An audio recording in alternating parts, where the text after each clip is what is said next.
नमस्कार, मैं हूं अरशद वारसी। क्यूपी न्यूज में आप सभी दर्शकों का स्वागत करता हूं। राजद्रोह की धारा या सत्ता पक्ष का हथियार, हमारा आज का ये मौजू है, हमारे आज की ये चर्चा है। हम चर्चा शुरू करते हैं कि राजद्रोह की धारा या सत्ता पक्ष का हथियार, इसे भाजपा की धुलाई मशीन का करिश्मा कहना शायद इसमें निहित हमारी संवैधानिक व्यवस्था के क्षय को कम करने के आंकना होगा। इससे पता चलता है कि नरेंद्र मोदी के राज में राजद्रोह जैसे गंभीर और पटेल नेता के रूप में उभरे हार्दिक पटेल और जवाहर नेहरू विश्वविद्यालय की कन्हैया कुमार की समकालीन छात्र नेता शहला राशिद के वर्षों बाद राजद्रोह की धाराओं के आरोपों से मुक्त किए जाने की बात कह रहे हैं। इसी 1 मार्च को दिल्ली की पटियाला हाउस अदालत की अर्जी को स्वीकार कर लिया। यहां बात यह है कि जिन धाराओं में पिछले 5 वर्ष से जेएनयू के छात्र व अन्य लोग अपराधी के रूप में पड़े हुए हैं, जिनकी कोर्ट में सुनवाई तक नहीं हो रही है, उसी केस में उन्हीं धाराओं में हार्दिक पटेल और शहला राशिद ये भी थे। उनकी जमानत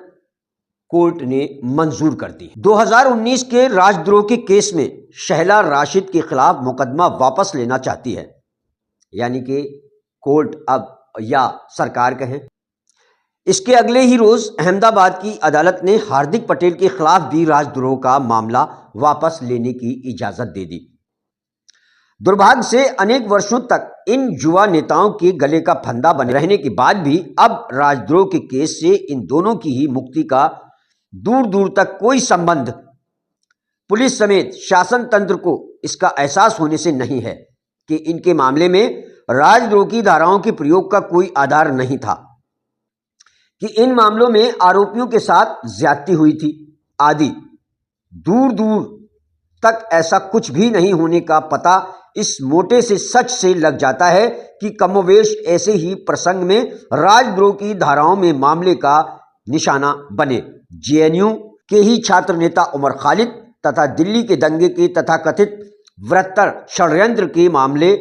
के अन्य आरोपियों तथा भीमा कोरेगांव मामले के आरोपियों के मामले में तो इतने वर्ष बाद भी शासन को इस तरह का कोई चेत नहीं आया है।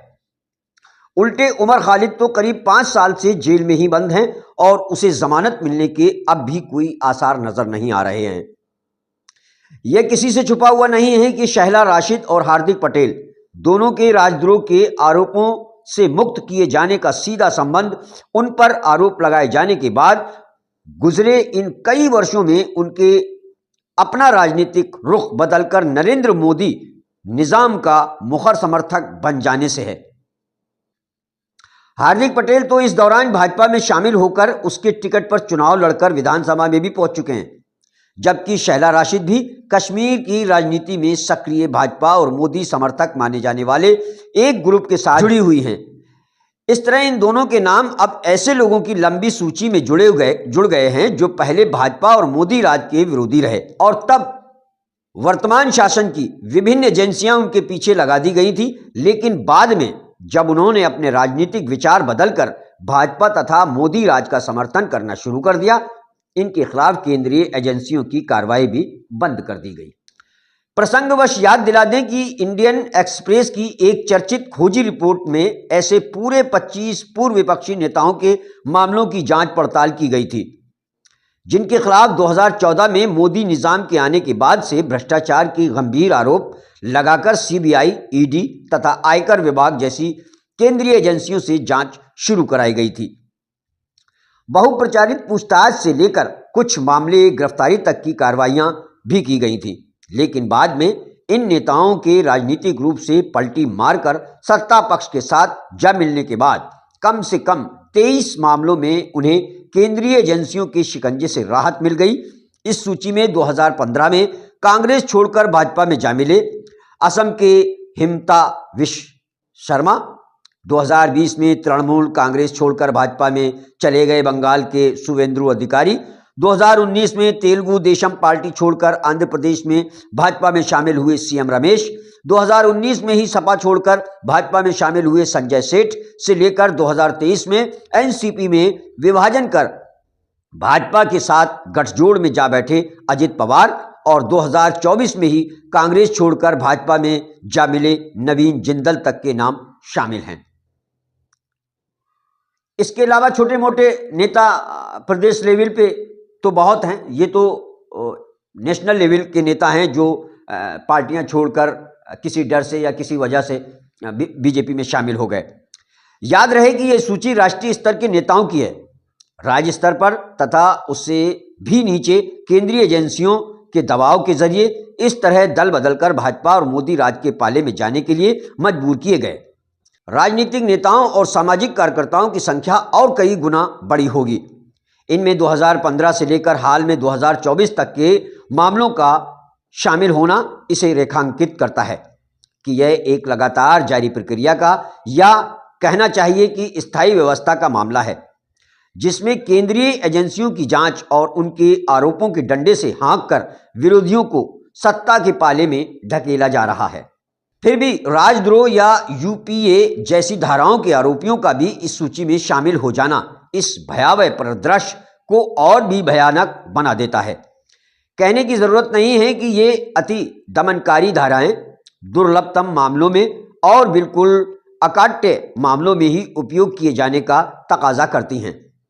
वास्तव में राजद्रोह की धारा को तो औपनिवेशिक दौर का अपशेष मानते हुए सुप्रीम कोर्ट ने उसके उपयोग पर रोक ही लगा दी थी, लेकिन इस अति दमनकारी व्यवस्था के अपने अतिरिक्त प्रेम के चलते मोदी सरकार ने अपने नए फौजदारी कानूनों में नए नाम से इस धारा को न सिर्फ पुनर्जीवित कर दिया बल्कि उसका दायरा फैलाकर उसे और घातक भी बना दिया है। हार्दिक पटेल और शहला राशिद का प्रकरण यह दिखाता है कि मोदी राज में ऐसे कानूनों की भी शक्तियों का किस तरह अंधाधुंध और सत्ताधारियों के क्षुद्र तथा हल्के स्वार्थों के लिए दुरुपयोग किया जा रहा है। आपराधिक कानूनों के इस्तेमाल की ऐसी ही मनमानी का एक और रूप दंगों समेत विभिन्न अपराधों के सत्तापक्ष समर्थक आरोपियों के मामलों का वापस लिया जाना। भाजपाई राज्य सरकारें नियमित रूप से ऐसा करती आई हैं। कहने की जरूरत नहीं है कि ये मौजूदा शासन के समर्थकों और कृपा पात्रों के कानून के शिकंजे से सुरक्षित ही बनाए रखे जाने के ऊपर से है। इस सिलसिले में एक आंखें खोलने वाला मामला यति नरसिम्हानंद का है, जिसके मुस्लिम विरोधी बोलों के खिलाफ तो भाजपा की डबल इंजन सरकारों ने कोई कार्रवाई नहीं की, लेकिन इन मुस्लिम विरोधी बोलों को बेनकाब करने के लिए जाने माने फैक्टर चेकर जुबैर के खिलाफ नरसिम्हानंद की मानहानि करने के केस में इलाहाबाद उच्च न्यायालय में पिछले करीब साल भर से सुनवाई चल रही है। फिर भी हार्दिक शहला प्रकरण वर्तमान शासन की इस गिरावट के और नई नीचाइयां नापने को ही दिखाता है। इन दुर्भाग्य से मौजूदा राज्य में कानून व व्यवस्था के तंत्र की इस खतरनाक गिरावट की चुनौती को स्वीकार करने के लिए विपक्ष तैयार नजर नहीं आता है। 2024 के लोकसभा चुनाव में भाजपा तथा उसके गठजोड़ को लगे तगड़े धक्के के बाद से संघ भाजपा ने कम से कम मनोवैज्ञानिक स्तर पर अपनी खोई जमीन का काफी हिस्सा दोबारा हासिल कर लिया है। बेशक पहले हरियाणा, फिर महाराष्ट्र तथा अब दिल्ली के विधानसभाई चुनाव में भाजपा की जीत ने उसके हौसले बुलंद किए हैं, लेकिन इससे ज्यादा उसके हौसले बुलंद किए हैं लोकसभा चुनाव के बाद से उत्तरोत्तर गिरते हुए विपक्षी एकता के ग्राफ ने। अगर हरियाणा के चुनाव में आम आदमी के सभी सीटों पर अपने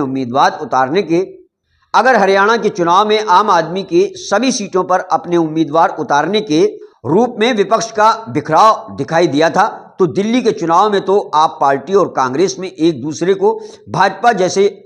साबित करने की होड़ लगी हुई थी। इतना ही नहीं, चुनाव के नतीजे आने के बाद भी जो साफ तौर पर दिखाते हैं कि अगर विपक्ष ने एकजुट होकर चुनाव लड़ा होता तो भाजपा को दिल्ली में सत्ता से दूर रखा जा सकता था।